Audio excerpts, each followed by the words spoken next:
সময়টা ছিল প্রিয় নবীজির নবুয়ত প্রাপ্তির সময়। তখন নবীজির উপর ওহী নাজিল ঠিক হয়েছে। ঠিক এমন সময় সেখানে দেখা যায় কাবাঘরের সামনে নতুন নতুন মূর্তি সাজানোর জন্য ভিন দেশ থেকে একটি কাফেলা বিভিন্ন রকম মূর্তি নিয়ে মক্কায় আসে। আবু সুফিয়ান এবং উমাইয়া ইবনে খালফ তখন তাদেরকে দেখে অনেক খুশি হয়। তার কিছুক্ষণ পর আবু লাহাব ঘরের ভিতরে মূর্তিগুলো সাজাতে থাকে। সেই সময় তার স্ত্রী বলে, তুমি মোহাম্মদকে কেন আটকাচ্ছ না? সে তো চাইলে তার স্ত্রী খাদিজাকে নিয়ে অনেক সুখে থাকতে পারে, তাহলে সে কেন বারবার আমাদের বিরোধিতা করছে? আবু লাহাব বলে, ভয় পেও না, আমাদের খোদা আমাদের রক্ষা করবে। মক্কার অবস্থা তখন এমন হয়েছিল যে মক্কার ভিতর এবং আশেপাশের সব জায়গায় মূর্তি পূজায় চলত। সকলেই তখন চারিদিকে আল্লাহর সাথে শিরিকে লিপ্ত হয়ে যায়। এদিকে মুহাম্মদ সাল্লাল্লাহু আলাইহি ওয়াসাল্লামের উপর হেরা গুহায় ওহী নাজিল হতে থাকে। 3 দিন পর রাসূল সাল্লাল্লাহু আলাইহি ওয়াসাল্লাম প্রচণ্ড জ্বর গায়ে বাড়ি ফিরলে তার সাহাবীরা এবং চাচা আবু তালেব তার জন্য দুশ্চিন্তা করতে থাকে। আবু সুফিয়ান, উমাইয়া এবং মক্কার নেতারা একদিন আবু তালেবের বাসায় গিয়ে তাকে হুমকি দিয়ে বলে, মুহাম্মদ সাল্লাল্লাহু আলাইহি ওয়াসাল্লাম যেন ভালো হয়ে যায়, তার এই সকল কাজ যেন খুব তাড়াতাড়ি বন্ধ করে দেয়। প্রয়োজন হলে তারা মুহাম্মদ সাল্লাল্লাহু আলাইহি ওয়াসাল্লামকে মক্কার নেতা বানাবো এবং তাকে অনেক ধনসম্পত্তি দান করব। কিন্তু রাসূল সাল্লাল্লাহু আলাইহি ওয়াসাল্লাম তখন তাদের সকল কথা প্রত্যাখ্যান করে দেয়। এদিকে উতবা ইবনে রাবিয়ার ছেলে হুজাইফাকে ইসলাম ধর্ম গ্রহণ করার জন্য শাসন করতে থাকে। পরে ইবনে হুজাইফার বোন, যে কিনা আবু সুফিয়ানের স্ত্রী, এবং তার ভাই ওয়ালিদ ও তার বিরোধিতা করতে থাকে। হযরত হুজাইফা তখন ঘর থেকে বার হয়ে চলে যায়। ওদিকে মক্কার শাসকদের ভয়ে নবীজির সাহাবীরা লুকিয়ে লুকিয়ে সারা রাত ইসলাম ধর্ম গ্রহণ করতে থাকে। একদিন তারা আল্লাহর ইবাদত করতে করতে সকাল হয়ে গেলে যে যার বাসায় লুকিয়ে লুকিয়ে চলে যায়। নবীজির এক সাহাবা সারা রাত বাড়ি না ফেরায় তার বাবা মা তাকে নিয়ে দুশ্চিন্তা করছিল। বাসায় ফিরলে তার বাবা মা তাকে বলে, তুমি কোথায় ছিলে? এমন সময় তাদের ঘরে থাকা মূর্তিটি হাতে লেগে পড়ে সেখানেই ভেঙে যায়। তার বাবা বলে, তুমি এটা কি সর্বনাশ করলে? এতদিন যে খোদা আমাদের রক্ষা করত, তুমি তাকে ভেঙে ফেললে। তখন ওই সাহাবী বলে, যে খোদা নিজে নিজেকে রক্ষা করতে পারে না, সে আমাদের কিভাবে রক্ষা করবে? তার বাবা মা তখন বলে, তুমি মুহাম্মাদের সাথে মিশে নিজের বিপদ নিজেই ডেকে আনছো। তখন সাহাবী বলে, মোটেও না। সে তখন রাসূল সাল্লাল্লাহু আলাইহি ওয়াসাল্লামের বাণীগুলো শোনাতে থাকে। এক পর্যায়ে তার বাবা মা তাদের ভুলগুলো সব বুঝতে পারে এবং ইসলাম ধর্ম গ্রহণ করে নেয়। পরের দিন মক্কার নেতারা এসব জানতে পেরে ওই সাহাবীকে ডেকে আনে। সকলেই ওই সাহাবীর সামনে রাসূল সাল্লাল্লাহু আলাইহি ওয়াসাল্লামের সম্পর্কে হাসি ঠাট্টা করতে থাকে।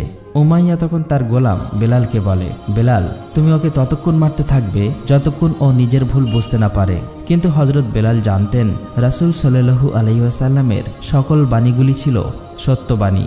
সে মনে প্রাণে আল্লাহকে ভয় করতেন। ফলে সে তার মনিব উমাইয়ার মুখে বলে দেয়, না, এটা আমি কখনোই করতে পারবো না। উমাইয়া তখন হযরত বেলালকে মরুভূমিতে নিয়ে অমানবিক অত্যাচার করতে থাকে। তখন সেখানে নবীজির পালক পুত্র জাহেদ আসে এবং বলে, আবু বকর এই গোলামের জন্য 200 দিনার দিতে রাজি আছে, তুমি তাকে মুক্ত করে দাও। উমাইয়া তখন এই দিনারগুলো দেখে হযরত বেলালকে মুক্ত করে দেয়। এদিকে নবীজির কাছে ওহী নাজিল হওয়ায় মক্কার লোকেরা যেন সকলের সামনে ইসলাম প্রচারের কাজ চালিয়ে যায়। আল্লাহর হুকুমে সাহাবীরা সকলেই একত্রিত হয়ে মক্কা শহরে ইসলাম প্রচার করতে থাকে। তারা সকলেই দলবদ্ধ হয়ে কাবাঘরের দিকে অগ্রসর হতে থাকে। মক্কার কাফের মুশরিকরা তখন নানাভাবে তাদেরকে অত্যাচার করতে থাকে। অনেক কষ্ট সহ্য করে তারা শেষমেশ কাবাঘরের সামনে পৌঁছাতে সক্ষম হয়। রাতে আবু সুফিয়ান এবং তার স্ত্রী কথা বলছিল। আবু সুফিয়ানের স্ত্রী তখন তাকে বলে, কিভাবে একজন অশিক্ষিত ব্যক্তির মুখ থেকে এত সুন্দর এবং সত্যবাণী বার হয়? আবু সুফিয়ান তখন বলে, যেভাবে দিন দিন তার অনুসারীরা বৃদ্ধি পাচ্ছে, আমাদের কিছু একটা করতেই হবে। আমরা প্রথমে মুহাম্মাদের দুর্বল এবং অসহায় অনুসারীদেরকে অত্যাচার ও নির্যাতনের মাধ্যমে ইসলাম ধর্ম ত্যাগ করতে বাধ্য করব। যেই বলা সেই কাজ। পরের দিন সুফিয়ান এবং তার বিভিন্ন গোত্রের নেতারা মিলে অসহায় ও দুর্বল মানুষদের তুলে আনে এবং তাদের উপর চালাতে থাকে প্রচণ্ড অমানবিক অত্যাচার ও নির্যাতন করতে করতে এক পর্যায়ে আবু জাহেল সুমাইয়া রাদিয়াল্লাহু তাআলা আনহাকে আঘাত করে মেরে ফেলে। একটু পরে সেখানে হামজা আব্বাস রাদিয়াল্লাহু তাআলা আনহু নবীজির পালক পুত্র জাহেদ আসলে সেখানে সাহাবীদের অবস্থা খুবই মর্মান্তিক দেখে জায়েদ বলে, তোমরা আবিসিনিয়ায় চলে যাও। কারণ সেখানকার শাসক ছিল অত্যন্ত ন্যায়পরায়ণ এবং ধার্মিক একজন খ্রিস্টান বাদশার কাছে। তাই সকলেই কথা মতো সেখানে চলে যেতে থাকে। এদিকে আবু সুফিয়ান তাদের এই খবর জানতে পেরে তার একটি সহকর্মীকে বলে, তুমি আবু সিরিয়ায় চলে যাও, সেখানে গিয়ে তারা কি করছে সমস্ত খবরাখবর আমাকে বলবে। তখন তাকে আবু সিরিয়ায় পাঠিয়ে দেয়, কেননা মক্কার বাইরে যদি আবু সুফিয়ানের এসব কর্মকাণ্ড শুনে ফেলে তাহলে তার ব্যবসা বাণিজ্যের অনেক ব্যাঘাত ঘটবে। আবু সুফিয়ানের লোকটি সাথে সাথে সেই রাজ্যে চলে যায়। ওদিকে আবু সিরিয়ার রাজা তার সবাই প্রবেশ করতেই সকলেই মাথা নত করে তাকে সম্মান করে।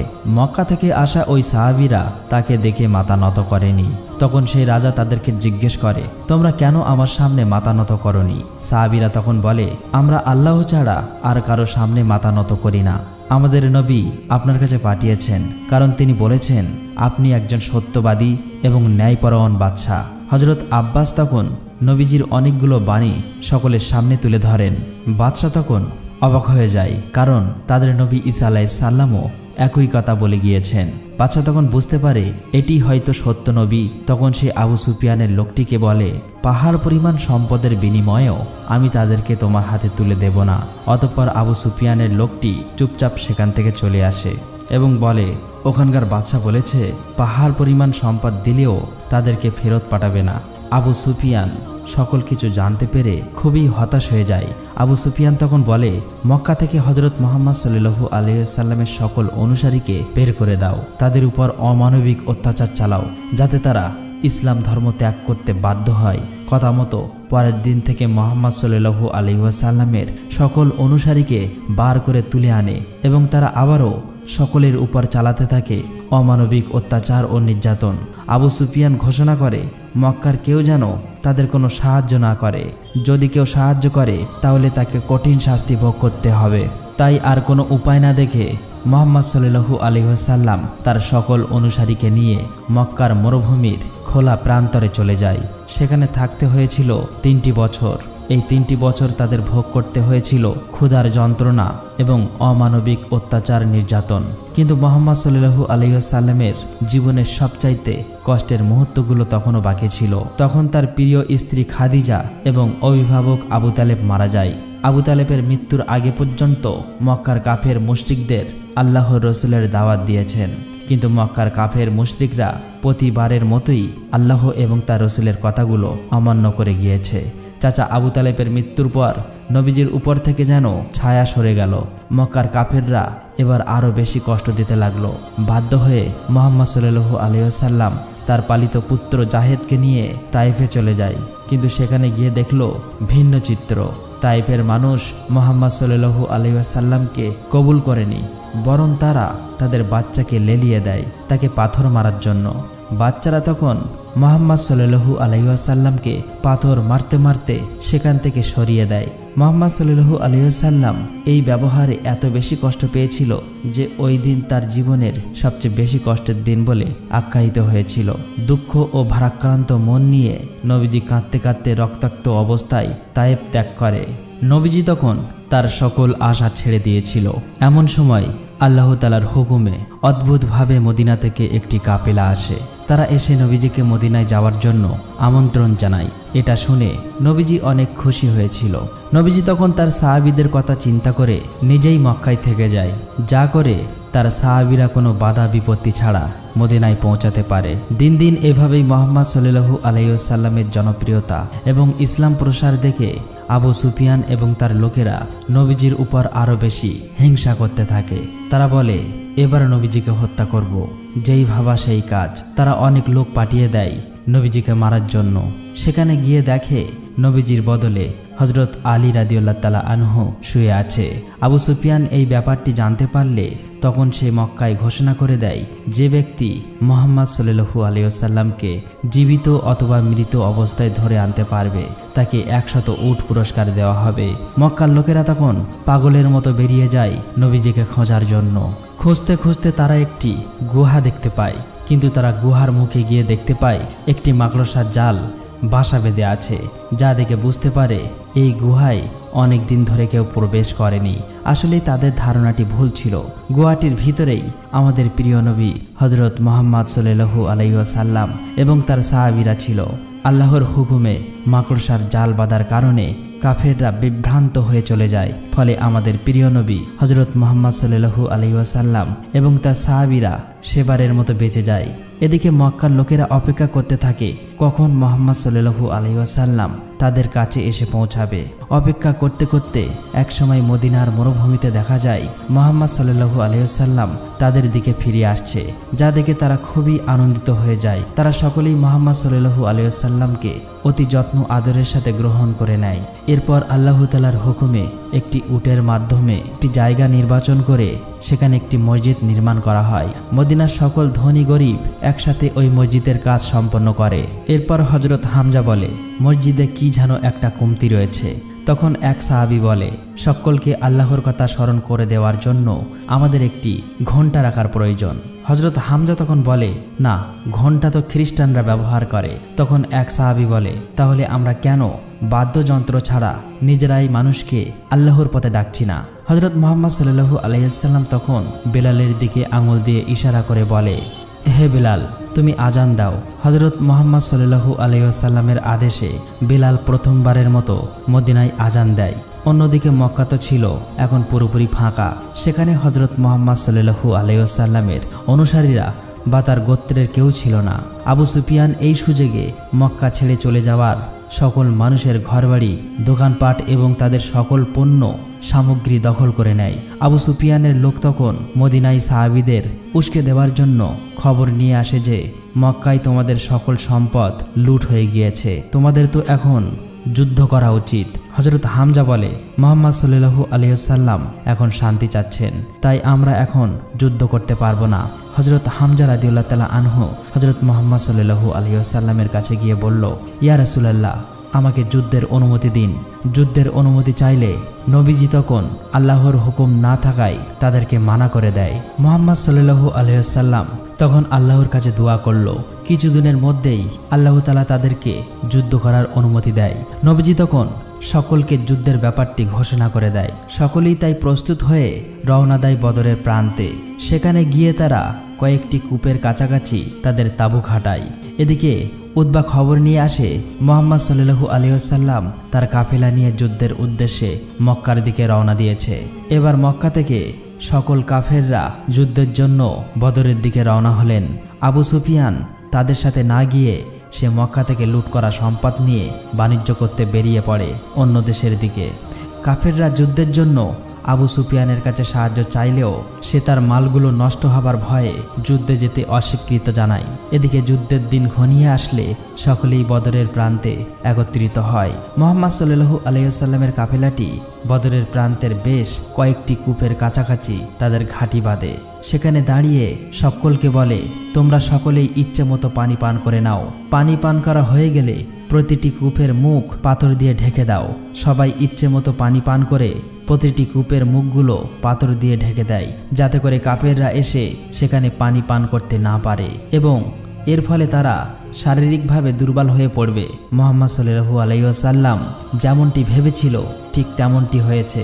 কাফেররা অনেক দূর থেকে আসার কারণেই পিপাসায় তারা কাতর হয়ে পড়েছিল, যার কারণে সংখ্যায় বেশি হলেও যুদ্ধের জন্য তারা শারীরিকভাবে ছিল দুর্বল। যাই হোক, এক পর্যায়ে যুদ্ধ শুরু হলে সেখানে কাফেরদের সাথে মুসলমানদের অনেক রক্তপ্রাপ্ত একটি যুদ্ধ হয়। কিন্তু ভালো সংবাদ এটি ছিল যে সে যুদ্ধে আবু সুফিয়ান বাদে মক্কার বড় বড় প্রায় সকল নেতারাই মারা গিয়েছিল।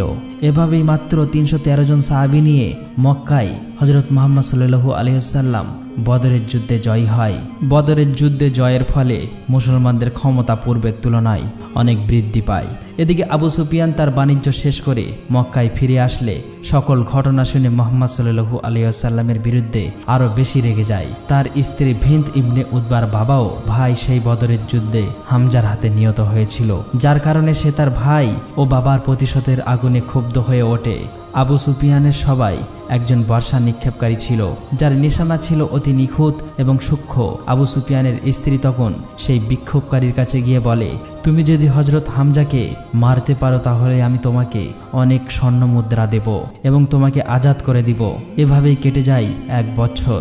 এক সাহাবী মক্কা থেকে একদিন খবর নিয়ে আসে মক্কার লোকেরা তাদের বদরের যুদ্ধের প্রতিশোধ নেওয়ার জন্য আবার নতুনভাবে যুদ্ধের প্রস্তুতি নিচ্ছে। তারা সংখ্যায় মুসলমানদের তুলনায় অনেক বেশি, তাই মুসলমানদের জন্য এটি ছিল একটি দুশ্চিন্তার ব্যাপার। দেখতে দেখতে এভাবেই সময় ঘনিয়ে আসে। সকলেই উপস্থিত হয় উহুদ পাহাড়ের সামনে। মুহাম্মদ সাল্লাল্লাহু আলাইহি ওয়াসাল্লাম সাহাবীদেরকে দুটি দলে ভাগ করে দেয়। একটি দল যুদ্ধ করবে এবং অপর একটি দল পিছন থেকে জামালে রোম নামের একটি পাহাড়ে দাঁড়িয়ে পাহারা দেবে, যাতে করে শত্রুরা পিছন থেকে আক্রমণ করতে না পারে। মুহাম্মদ সাল্লাল্লাহু আলাইহি ওয়াসাল্লাম সাহাবীদেরকে বারবার নিষেধ করেছে, যত কিছুই হোক না কেন তারা যেন কোনোভাবেই সেই পাহাড় থেকে না নড়ে। কিছুক্ষণ পর শুরু হয়ে যায় আবারও সেই রক্তক্ষয়ী যুদ্ধটি। যুদ্ধ করতে করতে আবু সুফিয়ানের স্ত্রীর সেই ঠিক করা বর্ষা নিক্ষেপকারী সুযোগ বুঝে একটি বর্ষা নিক্ষেপ করে হযরত হামজাকে মেরে ফেলে। হযরত হামজার মৃত্যু দেখে মুসলমানরা প্রচণ্ড রেগে যায়। তারা সবাই অনেক বেশি ক্ষুব্ধ হয়ে যায়, যা দেখে কাফির মুশরিকরা তখন পালাতে থাকে। মুসলমানরা ভেবেছিল তারা হয়তো যুদ্ধে বিজয়ী হয়ে গিয়েছে। এটি দেখে পিছনের পাহারাদার সকল সাহাবীরা সেখান থেকে চলে আসে, কিন্তু এটিই ছিল তাদের সবচেয়ে বড় ভুল। যুদ্ধের জন্য আবু সুফিয়ান খালিদ বিন ওয়ালিদ নামক একজন লোককে ঠিক করে রেখেছিল। সে দূর থেকেই সকল কিছু দেখেছিল, তাই সে তার বাহিনী নিয়ে পিছন থেকে মুহাম্মাদের উপর আক্রমণ করে বসে। হঠাৎ করে পেছন থেকে আক্রমণ হওয়ার ফলে মুসলমানরা একের পর এক মারা যেতে থাকে। পরিস্থিতি খারাপ দেখে তখন সকল মুসলমানরা সেখান থেকে পালিয়ে যায়। মুহাম্মদ সাল্লাল্লাহু আলাইহি ওয়াসাল্লামের কঠোর আদেশ অমান্য করার কারণেই এভাবেই বিজয়ী হতে হতে উহুদের যুদ্ধে হেরে যায়। যুদ্ধ শেষ হলে আবু সুফিয়ানের স্ত্রী হযরত হামজার লাশটি খুঁজে বের করে এবং তার বুক চিরে কলিজাটি চিবিয়ে খেতে থাকে। এভাবেই কেটে যায় দীর্ঘদিন।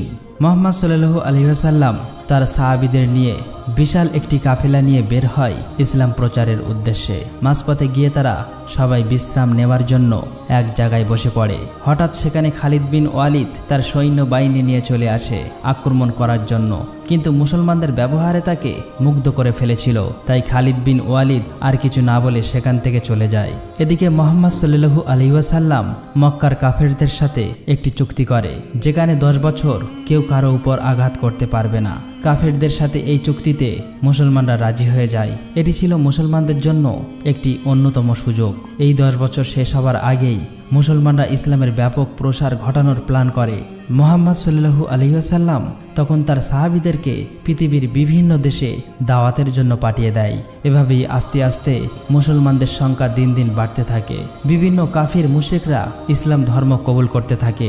এমনকি আবু সুফিয়ানের দলের সেই লোক খালিদ বিন ওয়ালিদ, যে কিনা নবীজিকে উহুদের যুদ্ধে হারিয়েছিল, সেও নিজে ইসলাম ধর্ম গ্রহণ করে নেয়। হঠাৎ একদিন কিছু কাফের মুশরিক এসে মুসলমানদের কাফেলা আক্রমণ করে বসে, যার ফলে সেখানে অনেক সাহাবী শহীদ হয়ে যায়। সকলেই বুঝে ফেলে দিয়েছিল আবু সুফিয়ানের চালাকি। আবু সুফিয়ান তার শর্ত ভঙ্গ করে চুক্তি নষ্ট করে ফেলেছিল। খবর পেয়ে পরের দিন আবু সুফিয়ান মদিনায় আসে, কিন্তু চুক্তি ভঙ্গ হবার কারণেই মদিনায় কেউ তার সাথে কথা বলতে চাইছিল না। সবাই থেকে ঘৃণার চোখে দেখতে থাকে। এমনকি সে হযরত মুহাম্মদ সাল্লাল্লাহু আলাইহি ওয়াসাল্লামের সাথে কথা বলতে চাইলে মুহাম্মদ সাল্লাল্লাহু আলাইহি ওয়াসাল্লাম বারবার তার দিক থেকে মুখ ফিরিয়ে নিচ্ছিল। আবু সুফিয়ান তখন নিজের মতো করে বলতে থাকে, আমি সব দিক থেকে হেরে গেলাম এমন একজনের কাছে, যে কিনা একজন মেষপালক। তখন হযরত আব্বাস রাদিয়াল্লাহু তাআলা আনহু বলে, সেই সামান্য মেষপালকের ধর্ম এখন সারা বিশ্বে ছড়িয়ে পড়েছে। ততদিন ইসলাম ধর্ম গ্রহণকারী লোক সংখ্যা ছিল 10,000-এরও বেশি। এই বহুল সংখ্যক সাহাবী নিয়ে নবীজি রওনা দেয় মদিনা থেকে মক্কার উদ্দেশ্যে। আবু সুফিয়ান তখন মক্কায় ফিরে এসে তার গোত্রের লোকদের বলতে থাকে, আর কোনো উপায় নেই, মুহাম্মদ তার কথা রেখেছে। সে সত্যিই সারা বিশ্বে সকলের মন জয় করে নিয়েছে। মক্কার কাফেররা তখন বুঝতে পারে তাদের আর কোনো করার কিছুই ছিল না। মুহাম্মদ সাল্লাল্লাহু আলাইহি ওয়াসাল্লাম এবং তার সাহাবীরা মক্কার পাশেই মরুভূমিতে রাত্রি যাপন করতে থাকে। আবু সুফিয়ান এবং তার স্ত্রী হিন্দ ইবনে উতবা রাতে লুকিয়ে লুকিয়ে তাদেরকে দেখতে যায় এবং এত বড় কাফেলা দেখে তারা খুবই অবাক হয়ে যায়। আবু সুফিয়ান বুঝতে পারে ইসলামের বিজয় সুনিশ্চিত। আবু সুফিয়ান তখন সেই কাফেলার কাছে গিয়ে মুহাম্মদ সাল্লাল্লাহু আলাইহি ওয়াসাল্লামের সাথে দেখা করে এবং তার কাছে ইসলাম ধর্ম কবুল করে নেয়। পরের দিন মুহাম্মদ সাল্লাল্লাহু আলাইহি ওয়াসাল্লাম তার বিশাল কাফেলাটি নিয়ে মক্কায় চলে আসে। মুহাম্মদ সাল্লাল্লাহু আলাইহি ওয়াসাল্লাম মক্কাকে অনেক ভালোবাসতেন। মক্কায় আসার পর সকল মুসলমানরা মিলে কাবা ঘর দখল করে নেয়।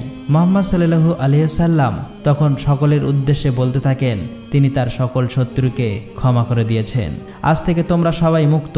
এদিকে মুহাম্মদ সাল্লাল্লাহু আলাইহি ওয়াসাল্লাম বুঝতে পারে তার জীবনের শেষ দিনগুলো ঘনিয়ে আসছে, তাই জীবনের শেষবারের মতো সে বিদায় হজের ভাষণ দিতে চেয়েছিলেন, যেখানে নবীজি বলেছেন, আমি হয়তো তোমাদের মাঝে আর বেশি দিন থাকবো না। তোমরা গরিবদের তাই খাওয়াও যা তোমরা খাও, তাদের তাই পরতে দাও যা তোমরা নিজে পরিধান করো। মনে রেখো, তোমাদের সকলেই একদিন মহান আল্লাহ তাআলার সামনে উপস্থিত হতে হবে এবং তোমাদের সকল কৃতকর্মের হিসাব দিতে হবে। মুহাম্মদ সাল্লাল্লাহু আলাইহি সাল্লাম তার সাহাবীদের এরকম অসংখ্য মেসেজ দিয়ে গিয়েছিল। মুহাম্মদ সাল্লাল্লাহু আলাইহি ওয়াসাল্লামের শেষ কথা ছিল, আমি তোমাদের কাছে দুটি জিনিস রেখে যাচ্ছি, আল্লাহর কোরআন এবং আমার সুন্নাহ, যা তোমাদের জন্য আলো এবং নির্দেশনা স্বরূপ। এভাবেই হযরত মুহাম্মদ সাল্লাল্লাহু আলাইহি ওয়াসাল্লাম তার সারাটা জীবন শুধু কষ্ট এবং ত্যাগের বিনিময়ে আমাদেরকে ইসলাম ধর্ম দিয়ে গিয়েছেন। নিজের পুরোটা জীবন উনি শুধু তার উম্মতের কথাই ভেবে গিয়েছেন। প্রিয় নবী হযরত মুহাম্মদ সাল্লাল্লাহু আলাইহি ওয়াসাল্লাম জীবনের শেষ মুহূর্তেও তিনি তার উম্মতের কথা ভাবতে ভাবতেই মৃত্যুবরণ করেন।